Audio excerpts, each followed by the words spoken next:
my family? How you doing? Hope everyone's all right. Hope everybody's well rested. It was a weekend, wasn't it? And finally here in London, the UK, we're finally getting some nice sunshine.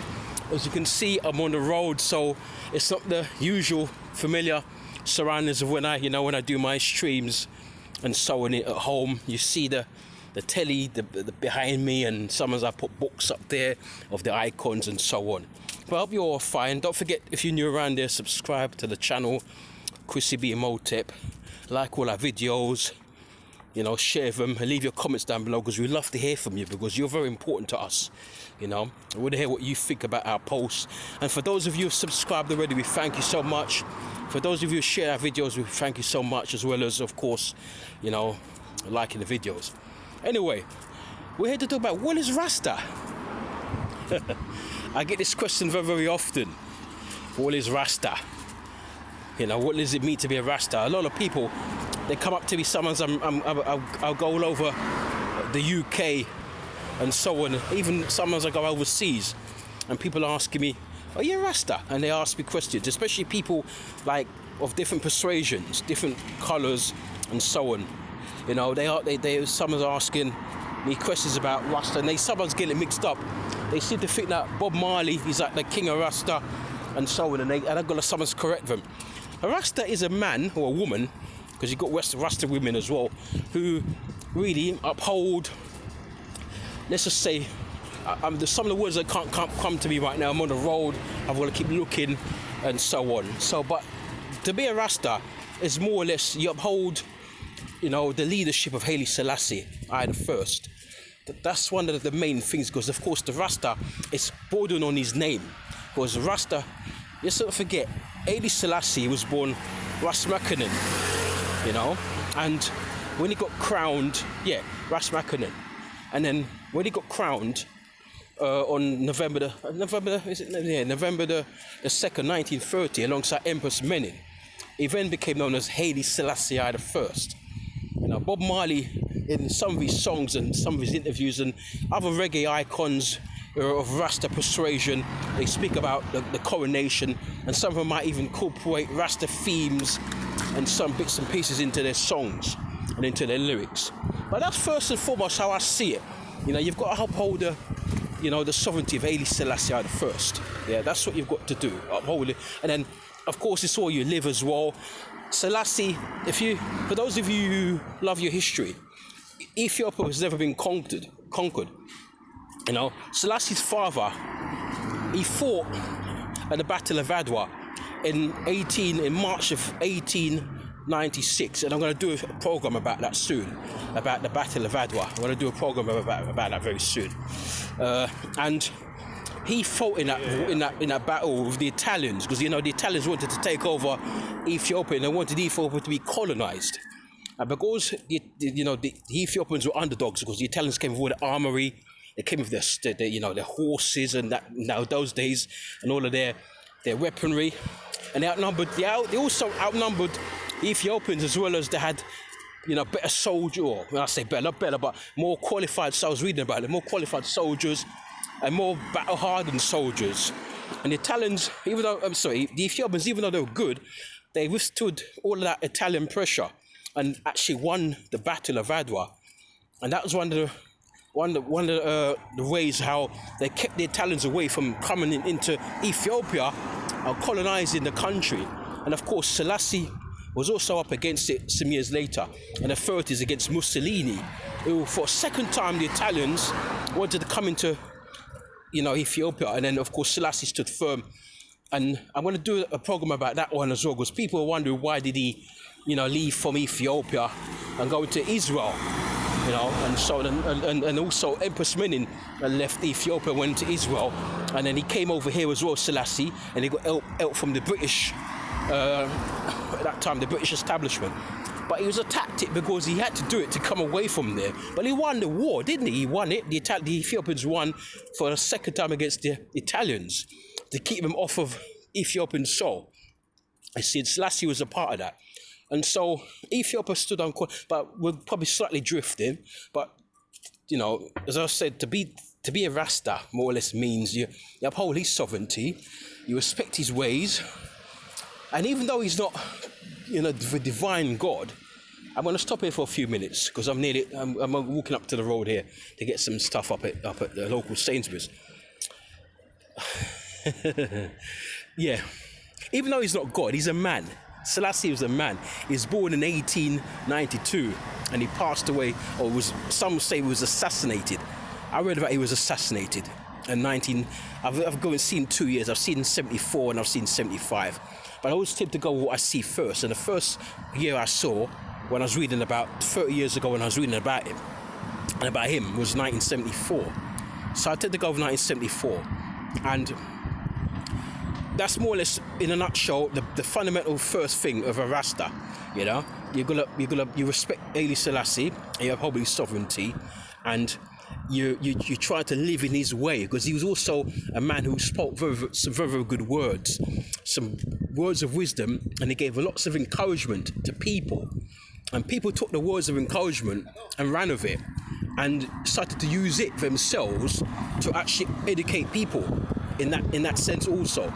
So Selassie was a man of wisdom, the speech he gave to the United Nations, I think it was 68, when Bob Marley used it for war. That song War, rumours of war. That was Selassie's speech to the United Nations in 1968. And Bob Marley, 8 years later, took it and made it into a song called War, 1976. If you like Rastaman Vibration album. And so, but a Rasta is how you live, your liberty. A lot of in later years, there's a lot more things added to it in terms of your dietary aspects. So it could be what you eat, the things you eat, and how you eat, and the times you eat as well. You got to be very careful. And then the Rasta, they're the ones that came with the concept of Aito. Now it's called vegan. The Europeans and the world at large have used it now, and they've turned it into their advantage, and now they're calling it veganism. I remember when I was growing up, it used to be called vegetarianism. Now it's called veganism. Well, vegan is slightly different from vegetarian, because vegetarians, some of them do eat fish and chicken. Pescatarians, they do eat a bit of fish and a bit of chicken, and they also, maybe consume milk. Whereas vegan, they have nothing. They have no animal byproducts. Everything they eat is more or less from the non-animal byproducts, or non-animal products. The difference with the Rasta is that they eat total vegetation. So a lot of the vegans might eat a lot of processed foods, but of course as long as it's non-animal product based. I lost my train. Yeah, non-animal based based byproducts. Even if it's processed, if you see what I mean. So in other words, they eat things that are not animal based, and but a lot of their food is plant based. That's what the Rastas, they'll go out and they'll cultivate the land, they'll go somewhere and they'll plant something, and then they use what they plant and have that for their to eat, for their dinner, for their lunch, for their breakfast. And at the same time, what a lot of them tend to do also, eat raw foods, like people like Muta Baruka, the great Muta Baruka. He talks about that. It was a program he did some years ago. He talks about the Rastas, most of the stuff that the real true Rastas from back in the day. Because I think there was a difference. Now some of these new modern contemporary Rastas, they've changed it a bit, and they've fallen into the veganism concept. Whereas the old Rastas, they're talking about from the 50s right up to maybe from the 40s to the 50s to the 60s up to the 80s. Those Rastas, what they used to do, they used to plant their own food. So they plant their own food and they grow their own crops. They make sure that they've got their own land, and at the same time, in doing so, they eat from that. They eat from that vegetation, And then another thing that the Rastas do, they're always very clean. A lot of people have got this misconception of Rastas, that Rastas being dirty and so on. The Rastas not washing their locks, not washing their bodies and so on. And I remember my father was in Jamaica as a kid in the 40s, and in the 40s, because he said to me, when he used to go out, they used to take him to seasides and stuff, like his parents, which would be my grandparents and so on, and family members, and they used to go to the seaside and to the beach in Jamaica. And then he said he would see these men with long hair, going into the sea and washing themselves and washing their hair from head to toe and so on. And he told me, but I remember when I was in my teens, he's telling me about this. And said, yeah, it was a Rasta. At the time, he didn't know who he was because he was young, he was a kid. But then after a while, I get to realize that these are Rastas who are doing this. And then, or maybe somebody told him, one of the adults told, these are Rastas who do it. Yeah. And so he told me about this. And so I already knew that from a long time, that how could you, Rastas are not, they're clean living people. You know, they're in tune, they're also in tune with nature, Rastas. Yeah, they're in tune with nature. So that's another thing you've got to see as well. They're in tune with nature, and they love the trees. They love the natural living. It's all about natural liberty with the Rastas. That's what they do. They're into natural liberty, and you know they love the climate, the weather. As I said, they love the trees. They love nature. Nature is a big thing in the Rastafari culture. It really is, and they embrace that. They really do, and.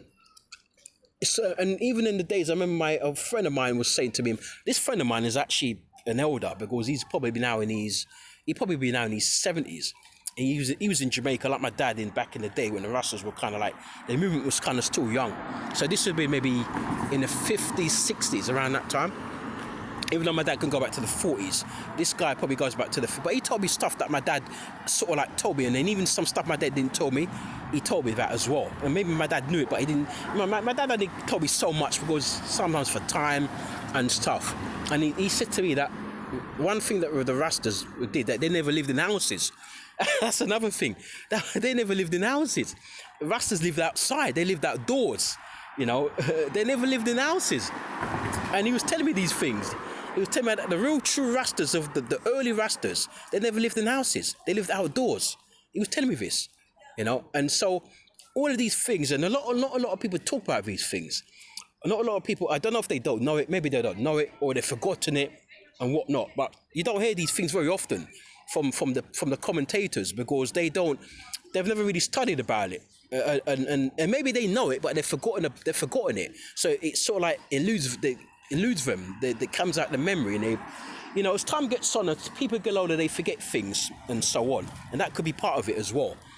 And so that's another thing. The early Rastas didn't live in houses; they lived outdoors, and they built huts. Some of them built huts out, like like if you go to somewhere like Kenya, Uganda, there's a lot of hut houses in those areas. Like the Maasai people of Kenya, they build these hut houses and they live in them. Or the Rastas did something similar in Jamaica. And I remember years ago, they don't really show pictures of these things as much now, because times we've kind of moved on. Times we're on more contemporary times. But I remember when I might have been about 10. So this is going up to like over 35 years now. I was about 10, and I remember I had this book at home.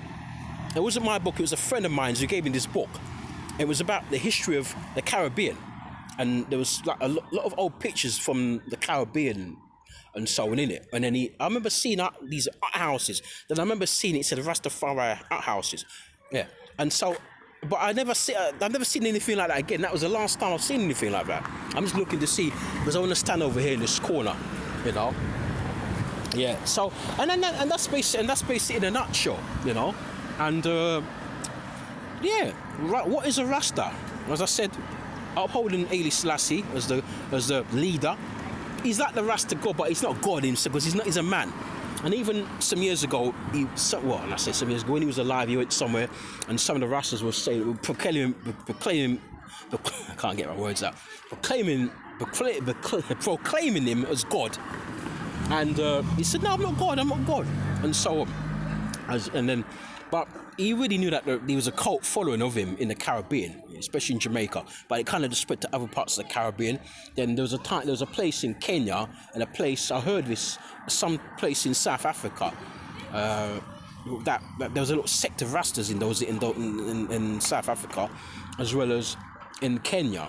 And then there's the word, it started in Jamaica, and then word started to spread that there's this big movement going on in Jamaica, and so on. And then it became a global phenomenon. It became known all over the world. And so when Bob Marley became big, and then he took it to the world via the music, because it was all in the music. When he took it to the world with the Rastafari movement, and it was all in the music. and so on. And Peter Tosh, the other Wailers, Barney Wailer, then it went to people like Berlin Spear. And you guys know what I'm talking about. Those early reggae guys who came with with the strong Rastafarian message, and so on, And then there was a big movement, and then it became, massive movements around the world, especially here in the UK where there's a massive Caribbean presence and so on. And then it became a big thing, because I remember my mum's generation would know about this, because they kind of with that generation where reggae music was becoming very popular in England from the 70s. And so they kind of knew about that, And as I said, that's one of the first things, proclaiming Selassie. What did I say? The other one was how you live. So your liberty, how you live, what you eat, how you eat. The real Rastas don't eat pork. I remember years ago I went somewhere and this Rasta, I don't know if he was a real Rasta, he had long locks actually. And he was eating pork, and he was eating it also, and then it was a party, and I couldn't believe it. But the real Rastas don't eat pork. They don't even eat anything which is living. So even certain chicken and fish they don't eat. But there's some Rastas will eat some chicken and fish, but in moderation. But the Rastas really eat vegetables, fruits, vegetables, nuts, grain.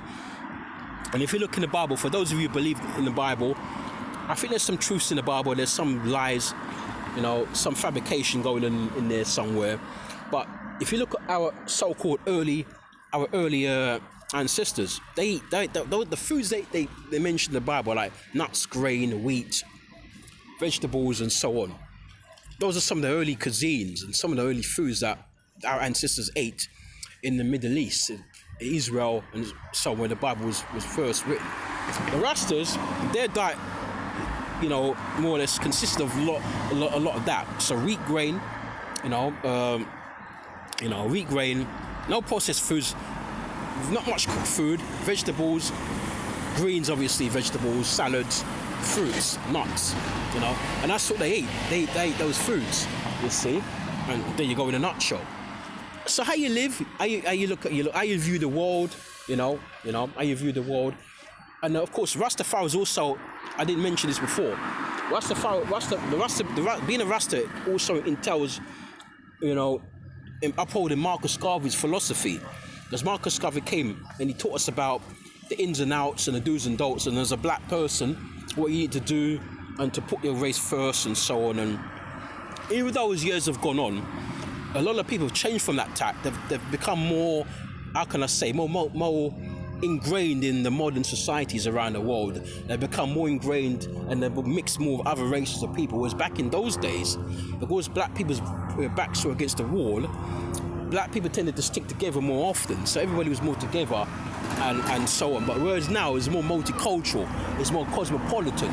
If you look around, everybody's kind of like mixing up now. Whereas back in those days, back in the 50s and the 60s and even some parts of the 70s, a lot of people were like staying together. I'm not saying that didn't happen, because that did happen, but it's not happening to the same scale as it does, as it does now. Because now it's like, it's a total melting pot now. It's like a big mixture of everybody coming together. And some say it's a good thing. I personally think you've got to adjust with the times, like the Bible says, you've got to adjust with the times, Sometimes you do have to mix. You can't, I personally don't think God created all these different races of people for us to all be segregated. That's what I personally think. I prefer my people. I do. I prefer than anybody else. I prefer my people. But sometimes you're better off, But I personally think that you've got to just, as I was saying, you've got to just cut your cloth accordingly. You've got to go with your gut instinct. And there's some people who look like you, they're not good for you. Some people might not like what I said, but I just personally, I'm coming from personal experience. A lot of people who look like me and you, or most of the people watching this, sometimes they're not good for you because they can be toxic and they can be very judgmental. And sometimes you find out you go for these other races of people, and we know that some of them are racist as hell. We know this. But sometimes you might find one or two of them that could change your life and change your outlook and change your direction. Because I'm talking from experience. There's been times when my back has been against the wall, and if some of my people have helped me, my people have turned their backs on me, and if some of these other races of people have helped me, sometimes it's financial as well as emotional and so on, and they've helped me and they've done me out, get me to get out of a hole. And so I think you've got to open your eyes, look at the bigger picture, and act and live accordingly to that. That's personally what I think. But as my heart, where my heart lies, you see my post, who I am. My post centers around my people. That's where my heart lies, is around my people. But Doesn't mean I don't have time for anybody else. If you're good to me, I'm good to you. The Rasta movement is, there's more to it than what I've mentioned here. That's just a basic snippet of what it all entails, because it's a bigger thing than that, you know. And I think I might leave it there. I might have to do a part 2 to this. I've got to go over there to get some stuff in Sainsbury's. So I don't mean to advertise them, but I'm just, you know, but yeah, I'm going to come and do a follow up to this. Don't forget to like and subscribe. Like the videos, share them, leave your comments. If you disagree, agree. Subscribe to the channel. You're going to see some changes because we're going to try and step up our game a bit with the artwork, the graphics, and we're going to try and do some more live content. And tomorrow, or very soon, we're going to be doing Michael Jackson, because it'll be 50 years since he passed away. So I want to do something about my memories of Michael Jackson and so on. I need to do that. I did a live stream about a year ago, but it was all wonky, so I've got to redo it again. I'll do another one, you know. Rasta. So that's the Rasta movement. That's what being a Rasta, basic stuff. There's more to it than that. Because of course, being a Rasta, you've got to do a lot of reading. Like people like Muta, and Muta's different because Muta's an artist. Muta, he does a lot of reading. You can hear by how he speaks. He reads a lot. He studies a lot. He travels a lot because he's also an artist. So he goes all over the world. You know, yeah. Muta goes all over the world. You know, so and he reads, he studies, and so on. So he's not a usual Rasta who, even the usual Rasta man knows a thing or two. A man like Muta, it's a different kettle of fish, you know. A man like Muta, he could talk. You see him on the cutting edge on IFM. He talks for hours upon hours upon hours. For those of you, and I'm sure most of you watch this who know what I'm talking about. Some of you will not know. Some of you should know, and I'll leave links in the description, and so on and so on. I don't know if I can edit this video. I'm going to try and see if I can put a couple of pictures up, but it's going to be very difficult. I'll have to do it when I get home. But this should come up later on tonight. This should come up. Anyway, my brothers and sisters, I hope I covered some things there. As I said, I might have to do a part 2 to this, because there's things I missed out and things I want to re-elaborate on and explain, because I'm on the streets and sometimes you're going to be looking around and so on, and you know, it's not easy when you're on the streets, and there's things I want to say, and you want to say them when people are hearing you. You need to also be kind of mindful of that as well. But I'll do next time I'll try and do it in a more of the confines of my home, or in an area which is a lot more quiet and a lot more secretive, a lot more personal. Yeah, you take care of yourselves. I'm going to leave it there now. 23 minutes, so that's quite good enough. Normally my videos are 10 minutes, but we let it run today, and then we're going to do a follow-up to this. Yeah, so Rasta man, you clean living, go through clean living, love Selassie, follow Selassie, clean living, and loves nature, in tune with nature, loves people, loves human being, not taking liberties from people. Because if someone come and slap in your face, the Bible tells you to turn the other cheek. But also says an eye for an eye and a tooth for a tooth. So, you know, a Rasta man ain't going to let you slap him. He's going to slap you back. So you're not going to, you know, within reason. People respect you, you respect them back. You know. So all of that within reason. You know, and so on. And there's a few things I've mentioned in there. You should be able to, you know, how can I say, see the wood from the trees. You know. You get what I'm saying. So I'm going to come again very soon and do a follow-up to this, or do another one and just recap and a few more things. You take care of yourselves. You know, Chris B loves you. Yeah, he loves you so much. Bless up, honor, peace and love. Rastafari.